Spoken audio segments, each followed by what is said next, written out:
Hello everybody, हम एक series शुरू करने जा रहे हैं यूपीएससी प्रीलिम्स 2026 के लिए कि इंडियन पॉलिटी के सब्जेक्ट से यूपीएससी ने पिछले 16 सालों से किस टॉपिक पे कैसे कैसे क्वेश्चंस लिए हैं। अब हम सबको पता है कि प्रेसिडेंट से सवाल आता है, president is very very important. मुझे आंख बंद करके बताओ, चलो एक टेस्ट कर लेते हैं। Just pause this video 5-10 second के लिए, सोचो कि पॉलिटी से कैसे कैसे क्वेश्चंस पूछे जाते हैं। Just think about it. ठीक है, सोच लिया, वीडियो पॉज कर लिया। अब देखना, इस वीडियो में मैं आपको बताऊंगा कि प्रेसिडेंट का टॉपिक ये कवर कर लेना तो तुम्हारे प्री के एग्जाम में वो टॉपिक कभी गलत होगा ही नहीं। यूपीएससी कैसे ट्रैप आपके लिए फैलाती है, क्या एग्जामिनर क्वेश्चन पूछने का तरीका है, वो सब हम आपको बताएंगे। Okay, so let us get started without wasting time. These all topics are based on PYQ and current affairs और यूपीएससी रिपीट करती है अपने प्रीलिम्स के पेपर में और उसका एविडेंस आपको भी पता है, मैं आपको दिखाऊंगा। Let us get started. So, सबसे पहले तो हम लोग प्रीलिम्स गाइडेंस प्रोग्राम, प्रीलिम्स का क्रैश कोर्स ऑलरेडी लॉन्च कर चुके हैं, जिसकी हिस्ट्री की लगभग 5 से 6 क्लासेस हो चुकी हैं। लेकिन आप अभी भी लेट नहीं हैं, आप ज्वाइन कर सकते हैं prelims guidance program, PGP program for UPSC CSE 2026। 2 program हैं, एक है पीजीपी प्लस, एक है पीजीपी। पीजीपी प्लस में मेरी मेंटोरशिप 1-to-1 आपको मिलेगी और दोनों प्रोग्राम को अगर आप एनरोल करते हैं उसको कोड यूज कर लीजिएगा PGP 2026 to get the maximum discount. दोनों प्रोग्राम में से किसी में भी आप एनरोल करते हैं, मैक्सिमम डिस्काउंट आपको मिल जाएगा। इन दोनों प्रोग्राम में है क्या, ये सारी चीजें हैं। डिफरेंस ये है, चाहे रिकॉर्डेड लाइव लेक्चर्स हैं, कवरेज होगा पूरा प्रीलिम्स का, पीवाईक्यू की पैटर्न डिकोड किया जाएगा, हाई प्रायोरिटी टॉपिक्स हैं, देन सेक्शनल प्रैक्टिस टेस्ट है, एमसीक्यूज है, सीसेट है। इंपॉर्टेंट ये है, जो प्लस वाला है पीजीपी प्लस, उसमें मेरी मेंटोरशिप है और पीजीपी में मेंटोरशिप नहीं है। तो आप अपने हिसाब से दोनों में से कोई एक प्रोग्राम में एनरोल कर सकते हैं। ठीक है, जो स्केड्यूल हमने बना रखा है वो इस तरीके का है। ऑलरेडी हम लोग 1 दिसंबर को हिस्ट्री चालू हुआ था। नेक्स्ट जो सब्जेक्ट स्टार्ट हो रहा है 22 दिसंबर को geography. You still have time, you can cover and match the classes, don't worry, we have recordings as well. If you want you can start from geography, हम लोग हिस्ट्री भी कर लेंगे। ठीक है, उसके बाद 12 जनवरी से पॉलिटी स्टार्ट हो रहा है, यहां पर एक नया बैच स्टार्ट होगा हमारा, फिर यहां पर एक नया बैच स्टार्ट होगा। ठीक है, 2 तारीख को इकोनॉमी है फरवरी में, क्योंकि बजट और इकोनॉमिक सर्वे वगैरह आ जाएगा। फिर यहां से हम डायनेमिक सब्जेक्ट्स को कवर करेंगे जो कि करंट ओरिएंटेड ज्यादा है, एनवायरमेंट, साइंस एंड टेक और आईआर। ओके, और इसके बाद जो शेड्यूल डेली का बना हुआ है, अब देखिए ये है ना, आपके पास अगर आप फुल टाइम है तो आपके पास 1200 घंटे लगभग बचे हुए हैं। अगर आप वर्किंग हैं तो आपके पास लगभग 800 घंटे बचे हुए हैं। मुझे आपसे सिर्फ 100 आवर्स चाहिए इस पूरे लेक्चर में। 100 आवर्स आप मुझे दीजिए, आपका दोनों मतलब प्रोडक्टिव हम बना सकते हैं। You need 100 hours to get the most productive out of it. ये पूरा का पूरा शेड्यूल है। आप कोर्स में जाओगे तो ये पूरा शेड्यूल आपको दिख जाएगा। ओके, तो रिस्क मत लीजिए। अगर आप बहुत अच्छा प्रिपेयर कर रहे हैं, join and then let us crack UPSC CSE prelims. ठीक है, ये पूरा शेड्यूल दिया हुआ है यहाँ पे। ओके, ये माइक्रो थीम आपको पता ही होगा, अगर आपने नहीं किया होगा तो भाई कर लीजिए माइक्रो थीम इंस्टॉल। प्रीलिम्स में जो पॉलिटी के सेक्शन से क्वेश्चंस आते हैं वो कहीं ना कहीं करंट अफेयर से भी इंस्पायर्ड होते हैं। मैं एग्जांपल के तौर पे आपको बताता हूं। अभी आपने न्यूज सुना होगा कि प्रेसिडेंट द्रौपदी मुर्मू ने सुप्रीम कोर्ट से 15 सवाल किए और उनसे उनका ओपिनियन मांगा। तो ये कौन से आर्टिकल में है? आर्टिकल 143 हमारा कॉन्स्टिट्यूशन पावर देता है प्रेसिडेंट को कि वो किसी भी मैटर पे सुप्रीम कोर्ट से उनका सजेशन, उनका ओपिनियन ले सकती हैं। तो उन्होंने ये 15 क्वेश्चन भेजा। ये ओरिजिनल कॉपी मैंने आपको लगा रखी है। ये कौन सा सिचुएशन था? ये सिचुएशन तब था जब अप्रैल 8, 2025 को सुप्रीम कोर्ट ने खुद तमिलनाडु के गवर्नर ने जो बिल को रख लिया था अपने पास और उसको एक्सेंट नहीं दे रहे थे, तो सुप्रीम कोर्ट ने खुद कहा कि तमिलनाडु के गवर्नर इलीगल काम कर रहे हैं। ठीक है, तो उसी पर द्रौपदी मुर्मू मैडम ने 15 सवाल पूछे बिल को लेके। बड़े इंपॉर्टेंट सवाल थे आपके प्री के लिए, और मैं आपको बताऊंगा ये तो इशू 2025 में है, लेकिन ये सेम चीज यूपीएससी ने पूछ चुके हैं अपने पहले कई प्रीलिम्स में। कैसे पूछे? फॉर एग्जाम्पल ये देखिए, अब हम लोग शुरू करते हैं पॉलिटी का। देखिए, पूरे के पूरे यूपीएससी के प्रीलिम्स में ये इतने सब्जेक्ट्स हैं हमारे, पॉलिटी, इकोनॉमी, हिस्ट्री, ज्योग्राफी, इतना। पॉलिटी में टोटल 76 थीम है। ओके, जिसमें कि एक थीम आज हम बात करेंगे प्रेसिडेंट को लेकर। ओके, 76 थीम है जहां पर प्रेसिडेंट इज द मोस्ट मतलब सबसे ज्यादा उसमें से क्वेश्चंस पूछे जा रहे हैं। ये मैंने वीडियो ली थी आज से 12 दिन पहले, जो कि आप लोगों ने काफी सपोर्ट किया और बहुत लोगों ने परचेज भी किया था, माइक्रो थीम। अगर आपने नहीं किया तो आप कर लीजिएगा। अब इसका जो सेकंड लेवल है कि पॉलिटी से वो कौन कौन से 76 थीम्स हैं जिसपे क्वेश्चंस पूछे जा रहे हैं। तो ध्यान से अगर आप देखेंगे, ये हमारा है लेवल 4। ओके, इस लेवल 4 में आपको दिखेगा कि प्रेसिडेंट के टॉपिक से 2012 से लेकर और 2025 तक क्वेश्चंस कैसे पूछे जा रहे हैं। हर साल नहीं पूछे जा रहे हैं, लेकिन किसी किसी साल में 2-2 क्वेश्चन पूछे जा रहे हैं। फॉर एग्जांपल 2012 में 2 क्वेश्चन, 2014 में 2, 17 में 1, 18 में 2, 23 में एंड देन 25 में।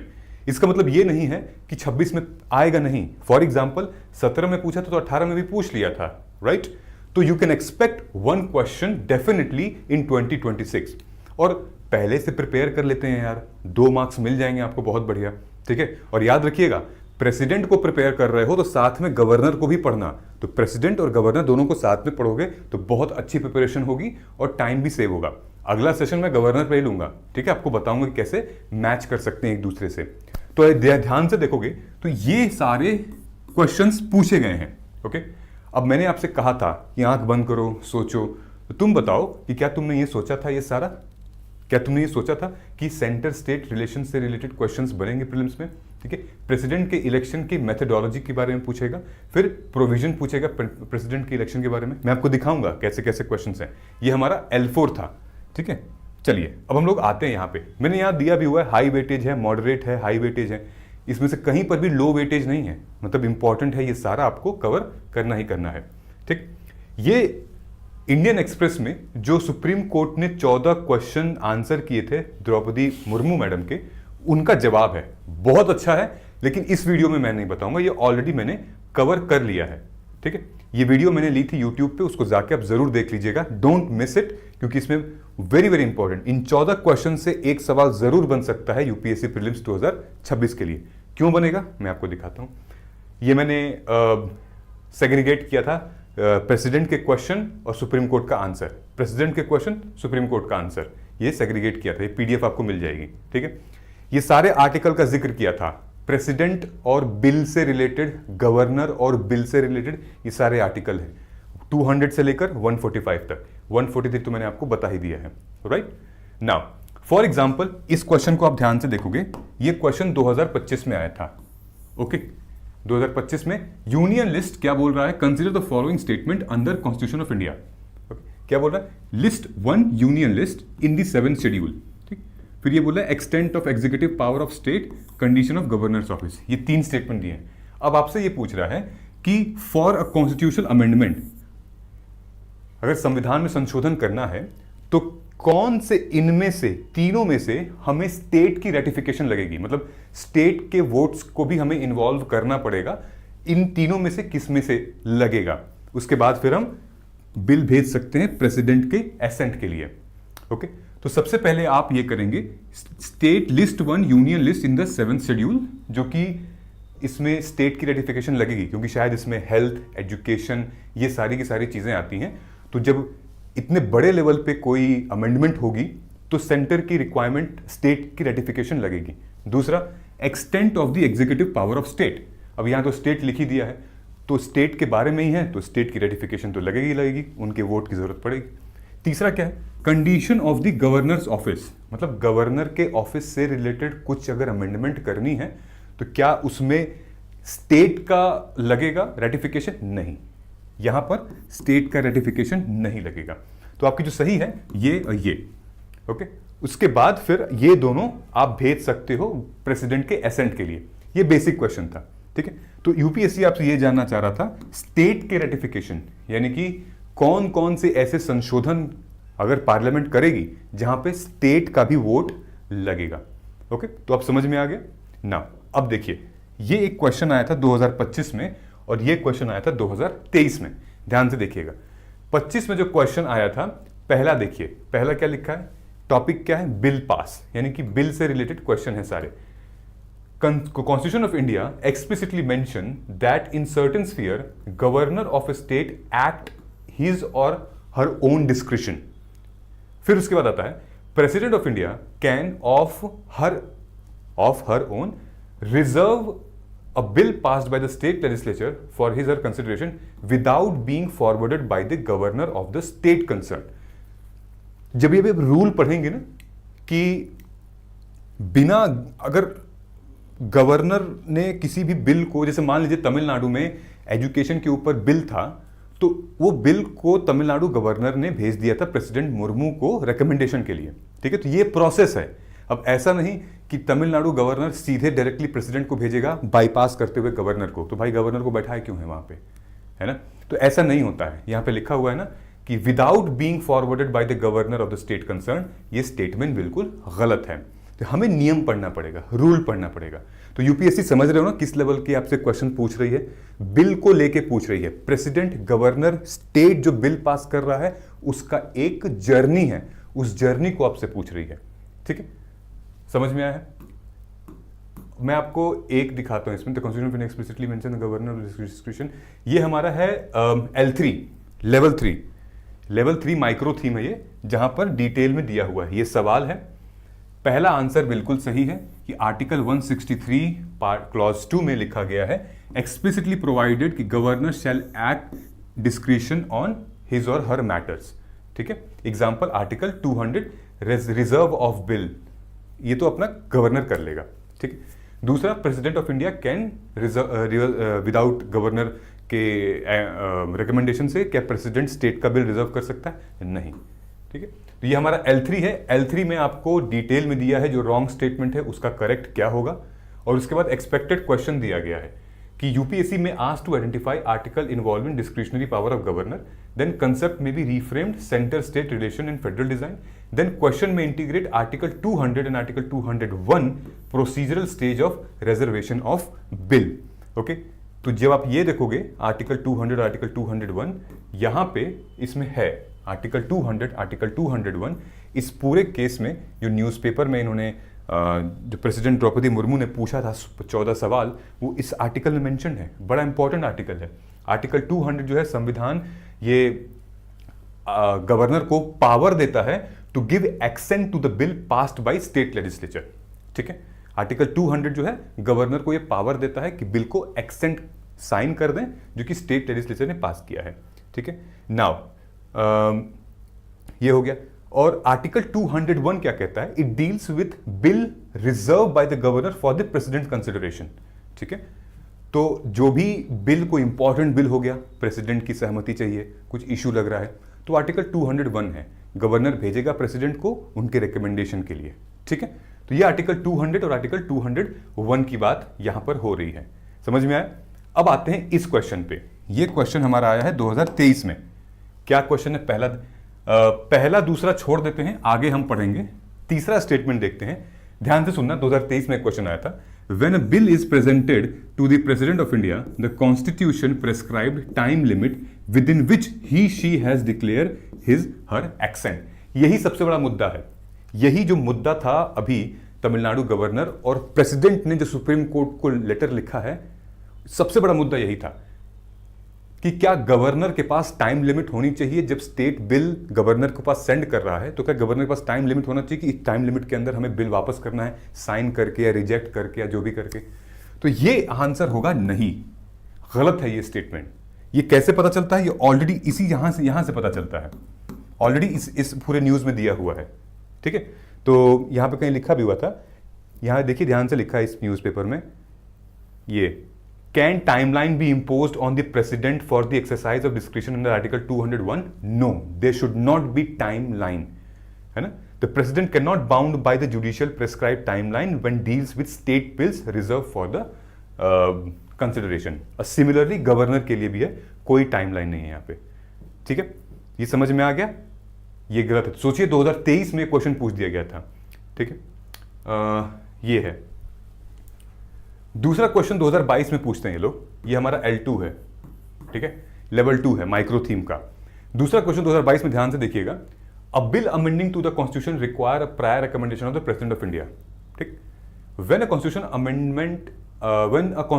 Amendment bill is presented to the president of India, it is obligatory for the president of India to give his और हर एक्सेंट, ठीक है भाई।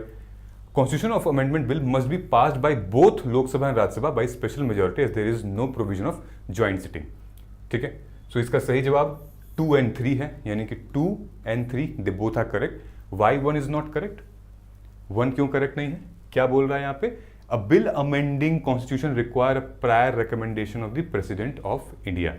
ठीक है, तो यहाँ पे constitution amendment can be introduce by either a minister or private member and it is not need to be prior permission from the president. Okay, तो यहाँ पे क्या लिखा है? Prior recommendation of president of India नहीं चाहिए। समझ रहे हैं? प्रायर, यहाँ प्रायर लिखा हुआ है ना, रिकमेंडेशन तो चाहिए ही चाहिए, मतलब बिल तो एक्सेंट आगे करेंगे ही करेंगे। बिना प्रेसिडेंट के साइन किए हुए कोई भी बिल अमेंडमेंट नहीं, कोई भी अमेंडमेंट एक्ट बिल नहीं बन पाएगा। लेकिन क्या प्रायर रिकमेंडेशन चाहिए? नहीं। यहां पर आपसे यूपीएससी ट्रैप कर रहा है। ट्रैप क्या? ये प्रायर वर्ड यूज करके, प्रायर रिकमेंडेशन चाहिए, वो नहीं होना चाहिए था। ठीक है, it does not need a prior permission from the president. बाकी स्टेटमेंट दोनों सही है हमारे। ओके, नाउ आगे देखते हैं, वो भी बिल से ऊपर था। अब आते हैं पार्डनिंग पावर के ऊपर। क्षमादान, मर्सी पिटीशन 2025 में ही पूछा था, पहली बार पार्डनिंग के ऊपर अच्छा क्वेश्चन आया है। सवाल क्या है? Consider the following statement regard the pardoning power of the president of India. सवाल है, the exercise of this power by the president can be subjected to limited judicial review. ठीक है, कि न्यायिक समीक्षा हो सकती है, जुडिशियल रिव्यू हो सकता है प्रेसिडेंट जो भी पार्डनिंग की पावर किसी को क्षमादान दे रहे हैं तो। दूसरा क्या है? The president can exercise this power without the advice of central government. अपने आप में ही अटपटा लग रहा है, सीधे सीधे बोल रहे हैं कि प्रेसिडेंट किसी को क्षमादान दे रहे हैं, मर्सी दे रहे हैं, पार्डन कर रहे हैं बिना सेंट्रल गवर्नमेंट से कंसल्ट किए हुए। तो ऐसा नहीं है, यहां पर होगा in consultation with council of ministers. ठीक है, काउंसिल ऑफ मिनिस्टर्स होगा यहां पे। ओके, तो how UPSC has laid traps for you, you have to build your conceptual clarity so that आप ट्रैप से बच जाओगे। दिस वॉज द ट्रैप, ये सही था, ये गलत था।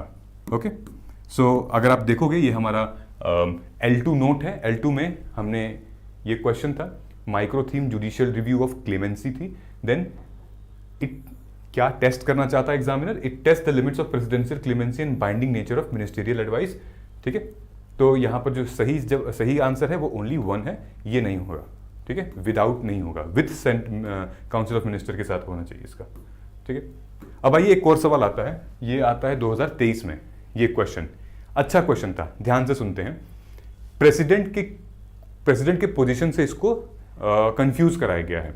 जैसे कि पहला स्टेटमेंट क्या है? There is no mention in the word of political party in the constitution of India. ठीक है, there is no mention of the word political party in the constitution of India.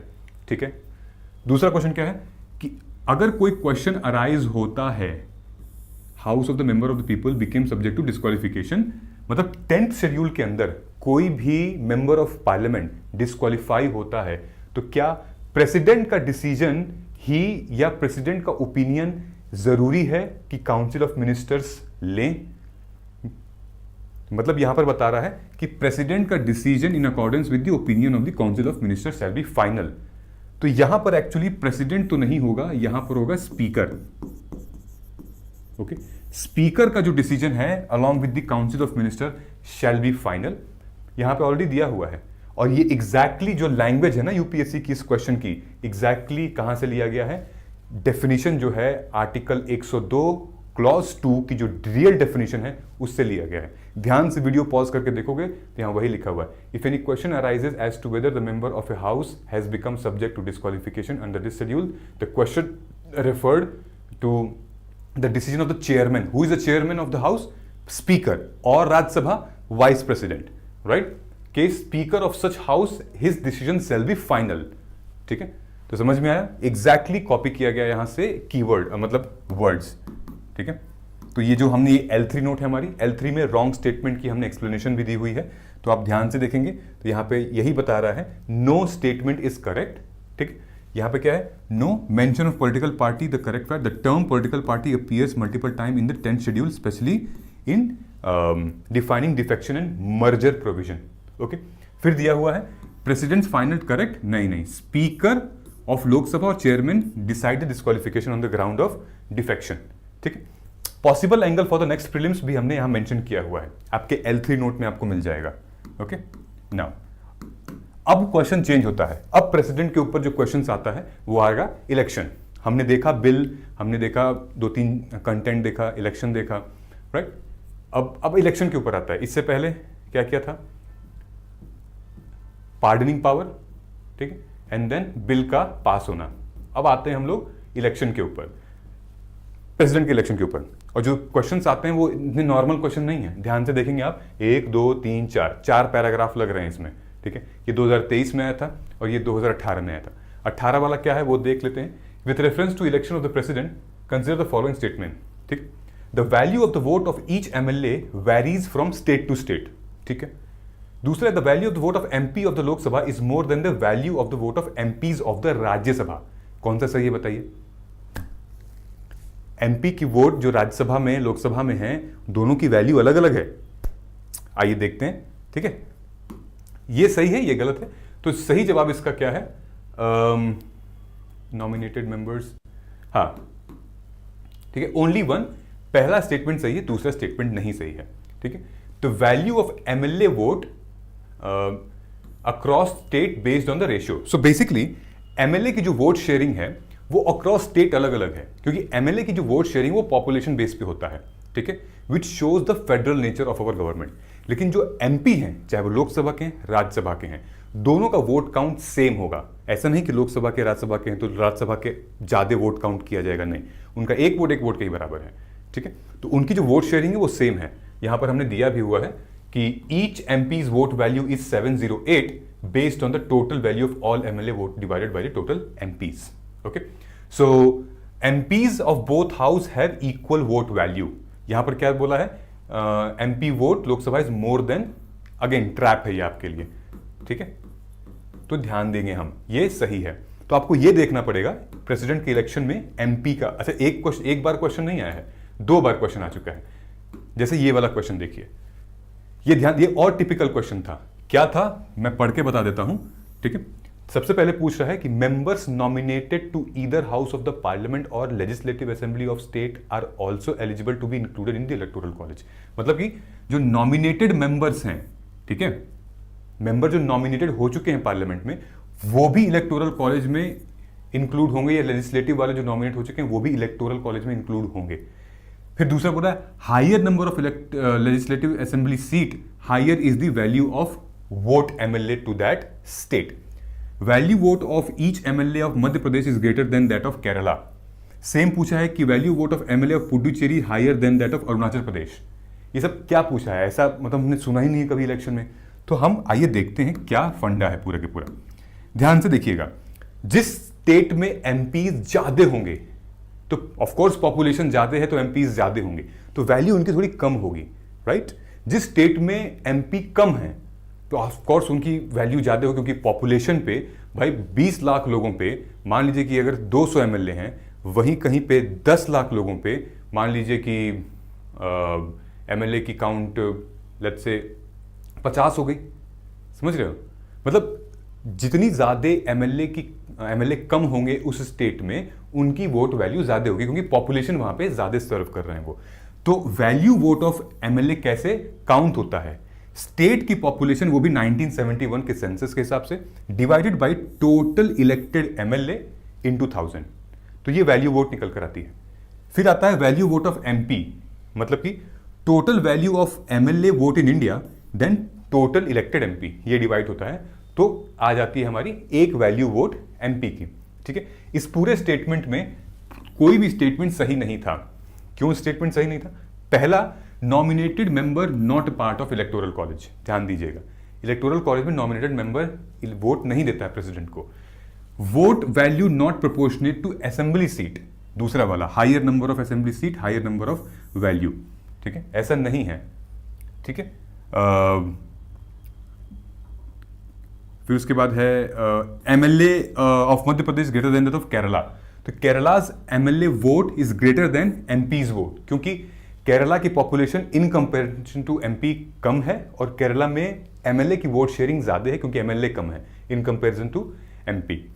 Same situation वहीं पे भी है कि Puducherry's MLA vote value is less than Arunachal Pradesh. Okay, तो पुडुचेरी में MLA vote 6 and Arunachal Pradesh is 8, but population ratio logic is incorrect. तो यहां पे रेशियो लॉजिक पॉपुलेशन का इनकरेक्ट किया गया। तो ये चीज समझ में आई आपको? तो जहां पे ज्यादा एमएलए होंगे वैल्यू वोट उतना कम होता जाएगा। ठीक है, ये क्वेश्चन था। फिर ये हमने पढ़ ही लिया है ये वाला। ओके, यही मैंने आपको बताया है कि why are MLA vote unequal but MP vote are equal, ऐसा सवाल तो आ सकता है। विच मीन्स कि एमएलए का वोट जो है वो एक फेडरल बैलेंसिंग करता है ना, सेंट्रल स्टेट के रिलेशन को बिल्ड करता है, फेडरल स्ट्रक्चर को स्टैब्लिश करता है। It reflects the population of the state and weights of states in union voting, therefore varies from states to state. MP vote parliamentary equality के बारे में बात करता है। ठीक है, कि सब बराबर हैं संसद में आके, वहां पे all MPs to have equal weight in electing the president, so MPs have a uniform vote value.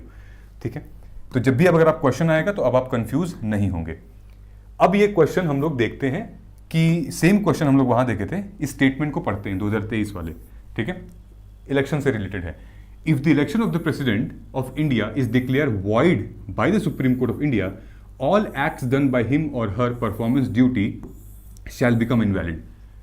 मतलब अगर प्रेसिडेंट के इलेक्शन है ना declare, if the election of the president in India is declared void by supreme court, president के election को void declare कर दिया जाएगा सुप्रीम कोर्ट द्वारा, तो क्या जो भी काम प्रेसिडेंट ने किया हो इन द पास्ट, क्या वो भी डिक्लेयर हो जाएगा वॉइड?